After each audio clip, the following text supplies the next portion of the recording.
Alright, these are most of the tools I have on the magical and mobile tool cart. In this video I'll be going over most of these so we can see what tools I use day to day in leather crafting. Here are a few quick shots of the cart as it sits empty so you can see how the space is utilized. This was my original setup back in the day. It's just a makeshift antique wooden crate bolted to the base of a hydraulic salon chair. I discovered early on that I do not like my tools or any clutter at all on my work surface. I just wanted all the crap off my table. As you can see, they're just blocks that I've used over the years, and some are cut to fit in the cart. Most of them have risers made out of leather to go upward toward the back. And over the years they just sort of fit together like a puzzle.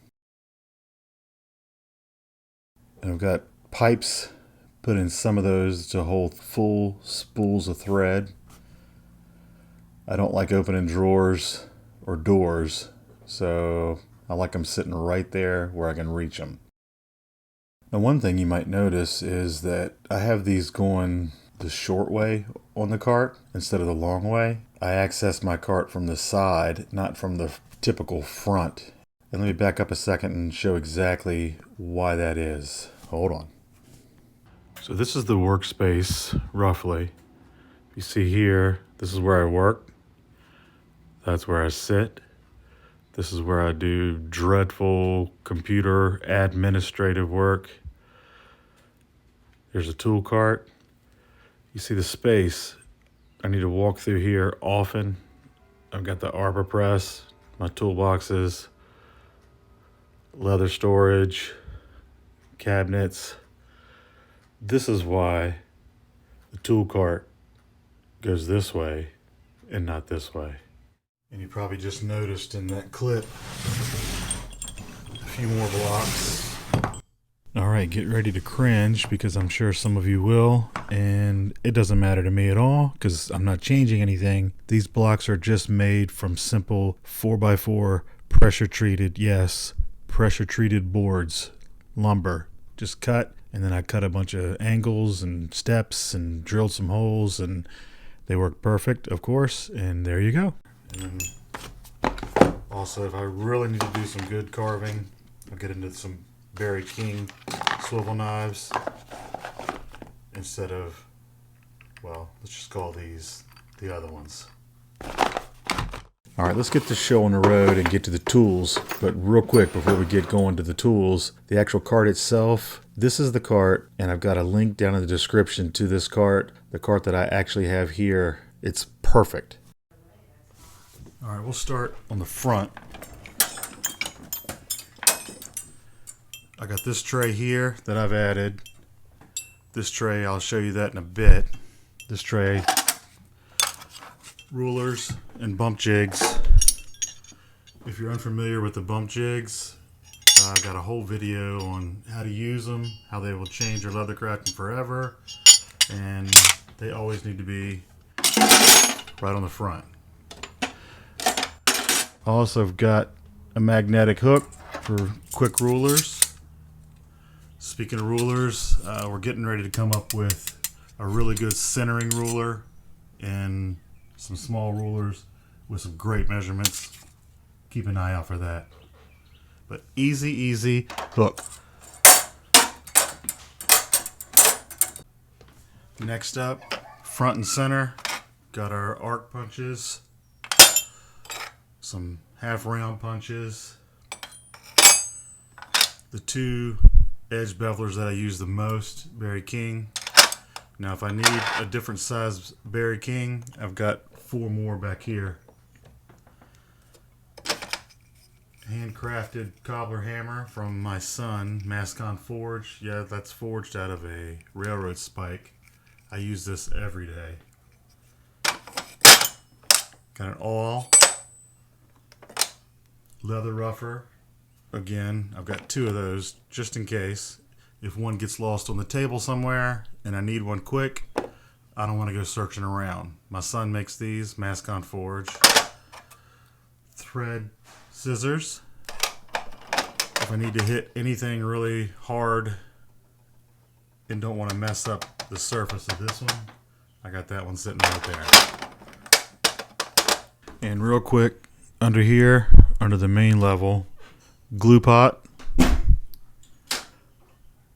die, number 14 copper rivets, which I use the most, that I can access through the front. Now through the side, I can get to my 12s and my 9s. Here, I'll show you. Right there. Number 12s, number 9s. And this I use every day. The Amy Roke leather pliers. Always accessible. Alright, let's get down here. Alright, speaking of every day, the Mascon and ZB anvil, this is used literally every day, all day, for everything. I also cut a mat for the top for punching, but I got a link down in the description for these. These are perfect and handy. Grab it and toss it.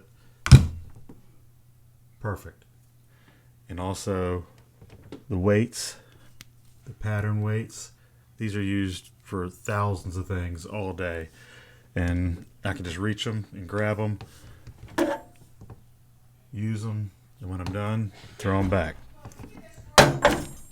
Again, link to these and the anvil will be in the description. Perfect, perfect, perfect. All right, I've already mentioned number 12, number 9 rivets. All these are surgical blades for the scalpels, different size surgical blades.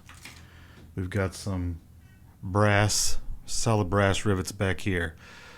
I don't use much of this often, so they're toward the back, relatively speaking. All right, now we're on the front / side. Remember, this is my side. That's my front. My Dremel drums. These are for needles, obviously, magnets.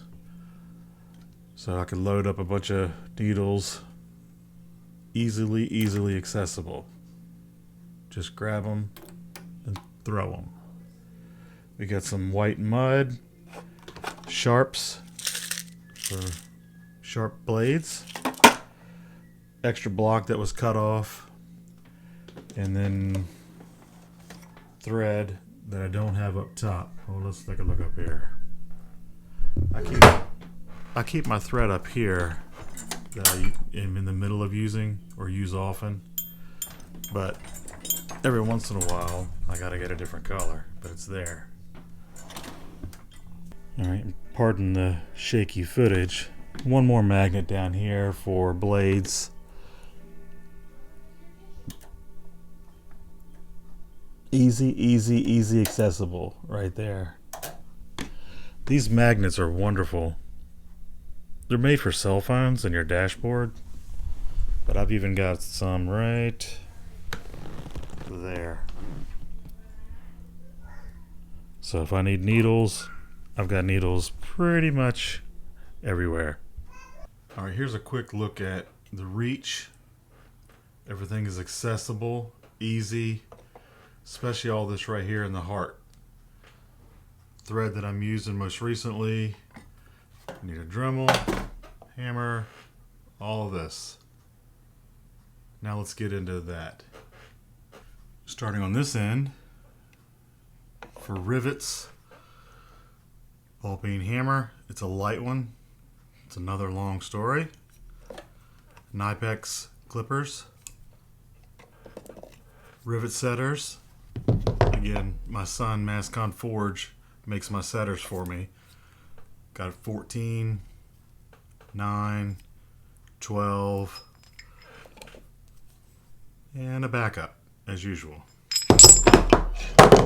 If I'm ever doing any rivet setting near a rare earth magnet, I use this brass ball peen. My son did not make this handle. This was me, and I was in a big ass hurry, obviously.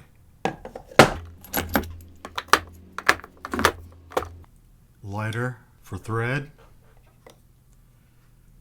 Modeling spoon for after I burn the thread. V-gouger, knife, and imagine that, my son Mascon Forge made that one. Dauber for dyeing edges, knife. We've got a backup knife.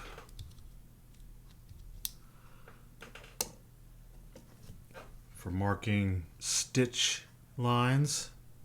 This one is preset for me at 5mm. Most of my threads are 5mm off the edge. When I need something measured differently, I'll grab another one right here, so I don't have to change the pre-adjustment on this one. A couple more arcs. Now we go back one row. Scalpels with the surgical blades that I showed earlier. Very, very easy to use and cheap. You can get one of these scalpel handles for $5 on eBay. Blades come in a pack of 100. Very, very easy, but they don't stay sharp long at all. Another knife, a little Damascus from Kevin Lee. A couple of skivers, also from Kevin Lee. Some little thin rulers. Bone folder. Another knife. I don't know if I've got 400 knives on here, but there's a bunch of them. Next row back. Adjustable hole punch. Edge beveler. Some hemostats. Always handy. I already mentioned my extra Barry King edge bevelers. Barry King stitching awl. Next row back, a couple of pipes for thread. Compass for design and measuring. Leather scissors. Some monkey brush goo spreader of some sort. Some Dremel attachments. Some more half punches. KS blade all. Now let's go back here. Back here we've got the KS blade hole punches. 1mm through 4.5mm in this block, and then the bigger ones I've got back here, and then of course thread. Let me go back over here to this side real quick. Dremel eraser for sanding drum heads. Rouge for stropping tools. Some burnishing butter, goo, Barry King. I think it's Barry King. Is that a Barry King? I'll have to look that up. Glass burnisher. And then we've got brass brush for the roughers. Right here. Get. Right here. See how inconvenient this is? Copper clippings for while I'm working, and then occasionally I'll dump this over here into this, and from what I'm told from visitors, this is a very therapeutic hand massage, and Olivia likes it. Alright, let's go over to the other side. Now back on the other side, I've got a block for all of my stitching chisels, so I can throw this over on the table while I'm using it, and when I'm not, it's out of my way. Another bone folder made by, of course, Mascon Forge. Alright, so now let's go over here. Hold on. This is another block, just a cherry cherry tree block that I cut down a while back. We got some rollers by Kevin Lee. We got a bunch of punches, some oblongs, some more oblongs, another little oblong, compasses, another one of these compasses. I use these all the time. Some end cutters, strap cutters. For the round cutters, I found that the cheap eBay work just as good as these, so I don't bother with that. We got a turkey baster for Thanksgiving, or actually what I use it for is putting thinner in my barge to thin down my barge. Another hole punch. I've got about 4,000 hole punches, and I might use one. Probably this one. A little bamboo burnisher. And another brush. Not quite a monkey brush, but every once in a while I need a little bit bigger brush. All right, off the cart for a second, because I'll be asked about hammers. I only showed those two hammers. I usually use mauls for most of my work. This is just a hand towel I've got hanging under the bench. We get that out of the way for a second. So this way, these are right here by my feet. So if I need this, or this, they're right there at the workbench in the Dremel charger. Well, if you've made it this far, you deserve some recognition and all the extra hoopla and apologies and etc. So, reminder number one, link to the card is down in the description. At the time of this recording, it's only about $110 shipped. Great deal. Reminder number two, links to all of the Mascon and ZB tools are down in the description. Reminder number three, please like and subscribe. I know you hear that all the time, but YouTube and their wacky algorithm, they really enjoy when you do, and it helps out the channel. Apologies for the occasional sound dips and spikes during the video. The external mic I was using, well, whatever. It was pretty close to being tossed on the aforementioned anvil and being beaten to death with one of the hammers. And we know I will never hear the end of it if we don't get at least one shot of Chloe in here, so here you go.